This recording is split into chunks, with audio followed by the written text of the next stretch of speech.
নাঙ্গলকোটে যুবদলের কমিটি বাতিলের দাবিতে সংবাদ সম্মেলন। শিরোনাম শুনছিলেন, এবার বিস্তারিত। এসপিটিভি, দেশ ও মানুষের কল্যাণে। কুমিল্লার নাঙ্গলকোট উপজেলা ও পৌরসভা যুবদলের জনবিচ্ছিন্ন লোকজন দিয়ে গঠিত গায়েবী পকেট কমিটি বাতিল ও আন্দোলন সংগ্রামে অংশগ্রহণকারী কারা নির্যাতিত তৃণমূল নেতাকর্মীদের সমন্বয়ে কমিটি গঠনের দাবিতে সংবাদ সম্মেলন করেছে উপজেলা যুবদলের একাংশ। বুধবার দুপুরে সাবেক সংসদ সদস্য আব্দুল গফর ভূঁইয়া সমর্থিত বিএনপি কার্যালয়ে এই সংবাদ সম্মেলন অনুষ্ঠিত হয়। সংবাদ সম্মেলনে লিখিত বক্তব্য পাঠ করেন উপজেলা যুবদল সাবেক সাধারণ সম্পাদক মৌকরা ইউনিয়ন চেয়ারম্যান কলিমুল্লাহ ও যুবদল নেতা এস.এম. নাসির উদ্দিন।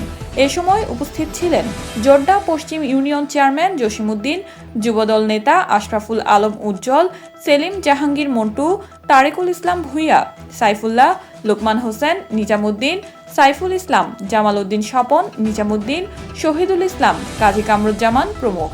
বক্তারা বলেন, অবিলম্বে জনবিচ্ছিন্ন অপরিচিত ব্যক্তিদের দিয়ে গঠিত কমিটি বাতিল করে আন্দোলন সংগ্রামে অংশগ্রহণকারী কারা নির্যাতিত ত্যাগী তৃণমূল নেতাকর্মীদের সমন্বয়ে কমিটি গঠন করতে হবে। প্রয়োজনে আমাদের নেতা তারেক রহমান তদন্ত করে যারা আন্দোলন সংগ্রামে জীবন বাজি রেখে মাঠে ছিল তাদেরকে দিয়ে যুবদলের কমিটি গঠনের আহ্বান জানান। অন্যথায় আগামীতে গায়েবী পকেট কমিটির বিরুদ্ধে দুর্বার আন্দোলনের ঘোষণা দেন বক্তারা। বাংলাদেশ জিন্দাবাদ, শহীদ জিয়া অমর হোক, বেগম খালেদা জিয়া জিন্দাবাদ, তারেক রহমান জিন্দাবাদ।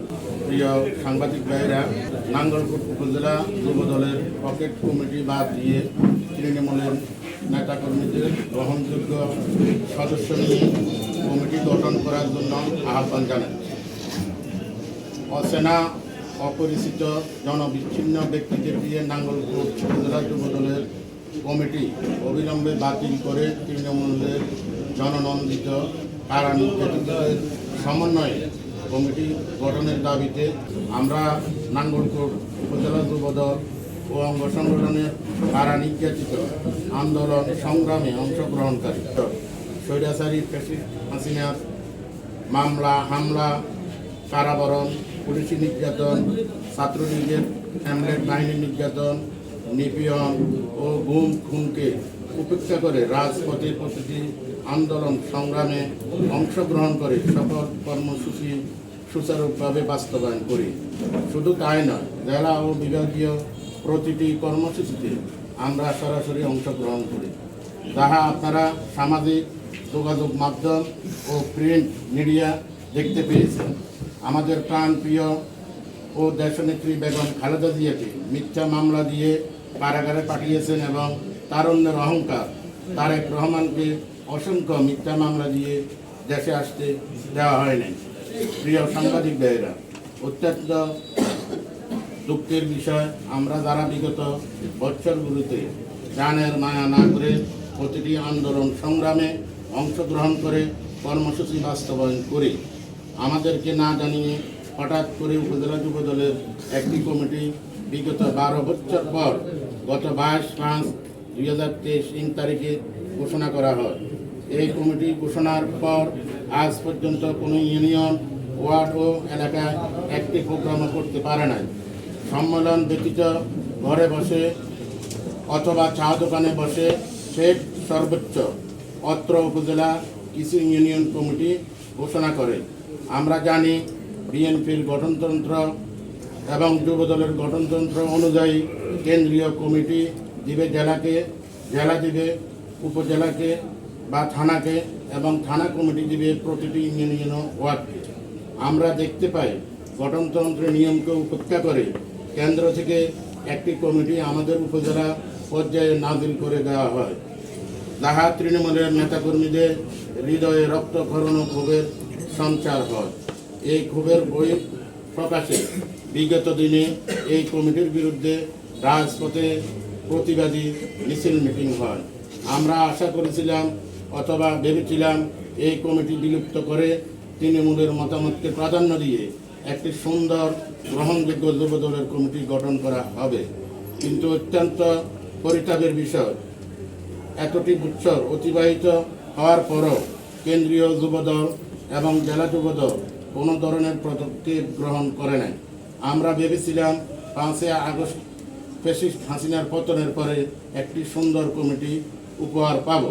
আমরা দেখতে পাই বিগত ফ্যাসিস্ট সরকারের যারা আজ্ঞাবহ ছিল, যারা ফ্যাসিস্ট দলের সাথে লিয়াজু করে চলাফেরা করছে, আন্দোলনে বাধাগ্রস্ত করছে, তাদেরকে দিয়ে কমিটি সাজাচ্ছে।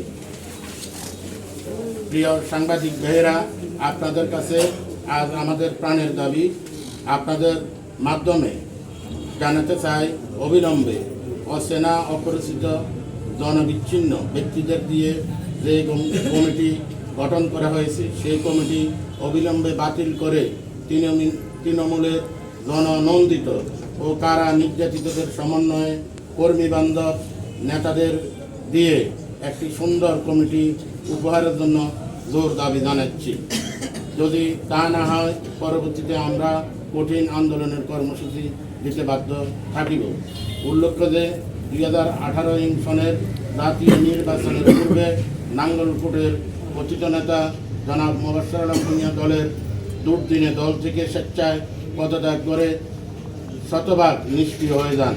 হঠাৎ করে বিএনপির শুভেচ্ছা আসার কারণে মোবাশ্বের আলম ভূঁইয়া নতুন করে ছাত্রলীগ, যুবলীগ, আওয়ামী লীগ, হ্যামলেট বাহিনীদেরকে নিয়ে অস্ত্রশস্ত্র সহ বিভিন্ন এলাকা মহল দিয়ে যাচ্ছে। এর পরিপ্রেক্ষিতে গত কয়েকদিন আগে পেরিয়া ইউনিয়নে মোবাশ্বের আলম ভূঁইয়া একটি প্রোগ্রাম করে। সেখানে তিনি উপস্থিত নেতাকর্মীদের সাথে সম্পূর্ণ নেশাগ্রস্ত অবস্থায় উপস্থিত ছিলেন এবং এক পর্যায়ে হাতের মাইক্রোফোন একজন কর্মীর দিকে ছুঁয়ে ফেললে তার মাথা ফেটে যায়। তিনি ওই প্রোগ্রামে পার্শ্ববর্তী কয়েকটি থানা থেকে টাকার বিনিময়ে সন্ত্রাসী ভাঙা করে প্রোগ্রাম করতে এসে লয়ে পালান। তিনি সম্পূর্ণ প্রোগ্রাম শেষ করতে পারে নাই। কতিপয় চিহ্নিত সন্ত্রাসীদেরকে নিয়ে তিনি বিভিন্ন এলাকায় মহড়া দিতে গেলে এলাকার জনগণের দাওয়া খেয়ে পালিয়ে যেতে বাধ্য হন। ইতিমধ্যে পেরিয়া ইউনিয়ন, রায়কোটি ইউনিয়ন ও হেসাখালী ইউনিয়নে মহড়া দিতে গেলে তৃণমূল কর্মীদের তাদেরকে ধাওয়া করলে তারা পালিয়ে যেতে বাধ্য হন। আমরা অনুভব করেছি যে কোনো মুহূর্তে এহেন কর্মকাণ্ডের জন্য বড় ধরনের সংঘাত সৃষ্টি এবং দলের ভাবমূর্তি ক্ষুণ্ণ হতে পারে। আগামী 15 দিনের মধ্যে এই কমিটি ভেঙে দেওয়ার জন্য জোর দাবি জানাচ্ছি। অন্যথায় উদ্ভূত পরিস্থিতির জন্য জেলা কমিটি দায়ী থাকিবেন। আমাদের সাংগঠনিক অভিভাবক, প্রিয় নেতা, তারুণ্যের অহংকার জনাব তারেক রহমানের কাছে আপনাদের মাধ্যমে আমাদের প্রাণের দাবি একটি বিশ্বস্ত তদন্ত কমিটি গঠন করে মাঠ পর্যায়ে জনপ্রিয়তা যাচাই করে যুবদলের একটি সুন্দর কমিটি উপহার দেওয়ার জন্য সবিনয় অনুরোধ করছি। এই সংবাদ সম্মেলনের মাধ্যমে আমাদের মাঝে একত্রতা ঘোষণা করে যারা পদত্যাগ করতেছেন তারা হলেন বর্তমান যুবদলের কমিটির যুগ্ম আহ্বায়ক কলিমুল্লাহ চেয়ারম্যান, আলাউদ্দিন আল মাহমুদ কিরণ, কাজী জসিমউদ্দিন, সেলিম জাহাঙ্গীর মন্টু, হাবিবুল হক হাবিব, নেসার উদ্দিন বাবুল, শাহিন মজুমদার, পৌরসভা যুবদল যুগ্ম আহ্বায়ক নাসির উদ্দিন পিন্টু, সদস্য ইয়াকুব আলী, মাহবুল আলক হিরণ, মোবারক হোসেন খান, শাহাদাত হোসেন সহ উক্ত কমিটি থেকে ওনারা পদত্যাগ করিলেন। আপনারা দেখছেন এসপি টিভি, দেশ ও মানুষের কল্যাণে।